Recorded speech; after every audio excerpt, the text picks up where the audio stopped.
is 5 on Your Side at 6. Focused on you. Tonight, a suspected gunman is out of jail, accused of firing multiple shots into a Webster Groves home. Neighbors say this isn't a one-time incident. They claim issues have been going on for years. Thanks for joining us. I'm Mike Bush. I'm Kelly Jackson, and for Ann Allred. The shooting took place earlier this week on Tuxedo Boulevard, but neighbors are still frazzled and fed up. Justina Coronel is in studio. You talked to neighbors this morning. Justina, what are they saying? Yeah, so they tell me they're scared and worried. Now, we aren't naming this man because he hasn't been charged with a crime yet. And earlier today, I actually spoke to the shooting victim off camera. She tells me she still has the bullet in her arm. She's filing an order of protection and she's adding security to her home.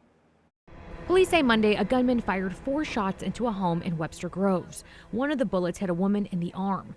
Neighbors say the suspected shooter has been an issue for a while. I just don't feel safe, and neither do my other neighbors. This man who lives right next door asked that we hide his identity for safety reasons. He says problems have been brewing for years, and just this week, it escalated. I passed out on the couch, and my child woke me up and said there were fireworks outside, and I saw all the police walking around. Police arrested the suspect the next day and found a firearm and 12 magazines with several hundred live rounds of ammunition.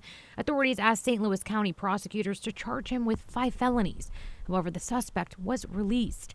Prosecutors say there isn't enough evidence right now to charge him with a crime. What are we going to do if he comes back with a different firearm that they didn't seize? Hope we don't get shot ourselves. Multiple neighbors say there have been harassment issues. There's countless people that have reported this man for countless incidents. Neighbors say the victim and shooter know each other, and most recently, he's been living in a camper and tent in the victim's backyard. Living outside soon became a community issue.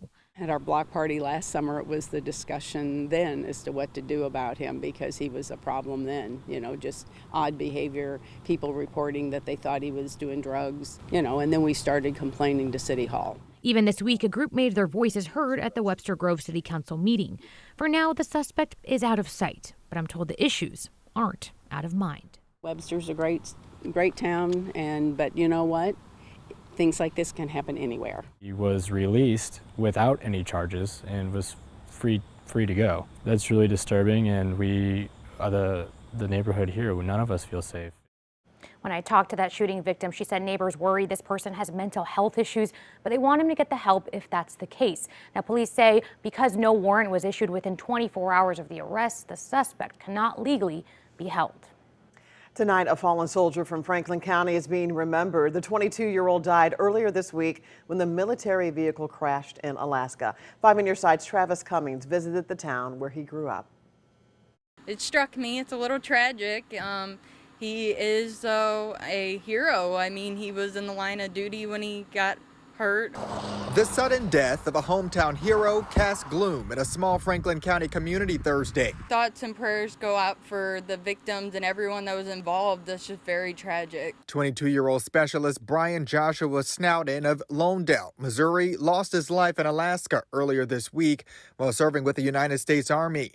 The driver of a military transport vehicle carrying Snowden and 16 other troopers lost control and the tactical vehicle flipped. The Grandview R2 school district, where Snowden graduated high school in 2020, put out a statement saying, quote, "Our hearts, thoughts, and prayers are extended to his family for their loss, as well as our thanks for his service." My graduating class was like 60 kids. He was in some of my classes. His former classmate Emma Fields recalls his character. He was goofy. He always seemed to have a smile on his face anytime I had class with him. He was a good worker. I talked to other community members here at Susie's Finish Line Cafe, a staple in the area, also shaken up by this, including the owner, Christina Croper, a mother of 2. A son who is actually in the Marine Corps, and I get to go pick him up from boot camp this weekend, so it's very nice. So my heart, I wrench for their family. Snowden will forever be an honor to his community and an honor to his country.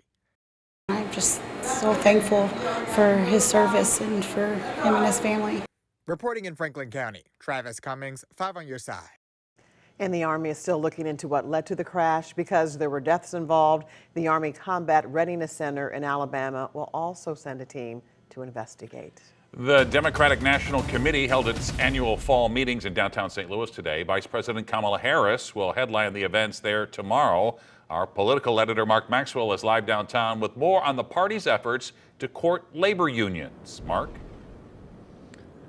Mike, President Biden promised he'd be the most pro-union president ever, but labor unrest has surged on his watch. Today at the DNC, many Democrats blamed that labor unrest on Republican policies driving corporate greed. But inside the Labor Council, one of the headline speakers today, Senator Bernie Sanders, warned that it was the Democratic Party cozying up to corporate America that was sending working class voters into the arms of Donald Trump.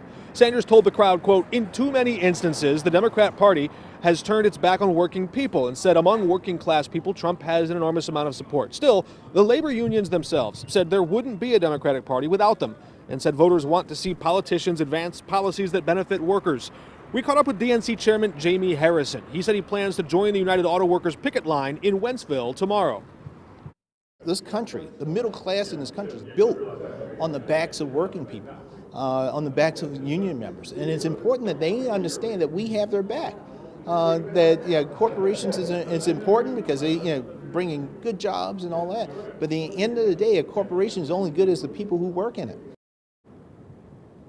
And we expect to hear from Vice President Kamala Harris again tomorrow. She'll be here after attending the funeral services for Dianne Feinstein. She'll address the DNC fall meetings here. We'll have continuing coverage of those meetings throughout the rest of the weekend. Live downtown, Mark Maxwell, 5 on Your Side.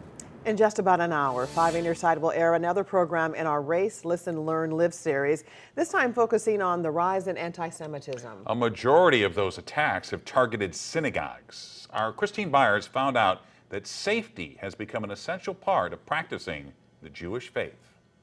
When Rabbi Noah Arnau first joined the Kol Rinah Synagogue in Clayton about 10 years ago, our doors were always unlocked.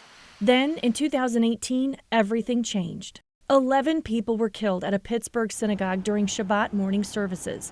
It was the deadliest anti-Semitic attack in our country's history. Breaking news, the deadly mass shooting at a synagogue in Pittsburgh. Every synagogue in America realized that we need to be a lot more security-minded. Kol Rinah started incorporating security measures into its every move.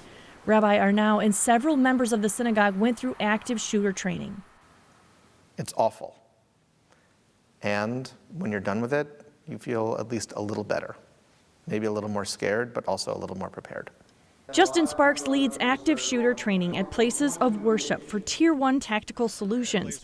He's noticed an increase involving violence at synagogues and those who attack them. For whatever reason, they become hyper-focused, in this case, on the Jewish faith and synagogues and the congregations therein. Sparks says his company bases its training on real-life events like the one that happened in Pittsburgh. We put them through the training so that they can see it and feel it and smell it, and so that they can understand that when this day happens at their event, hopefully it never does, but if it were to, they will be prepared and know how to respond. Rabbi Arnau says he's glad he took the training. No one wants to imagine the worst possible thing that could happen to them. That's what active shooter training prepares you for. Security at synagogues like Kol Rinah is also seen and unseen.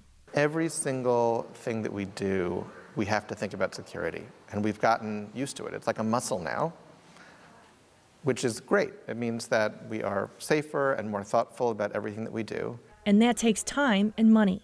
If you want to practice Judaism, there's a significant security cost that the Jewish community has borne.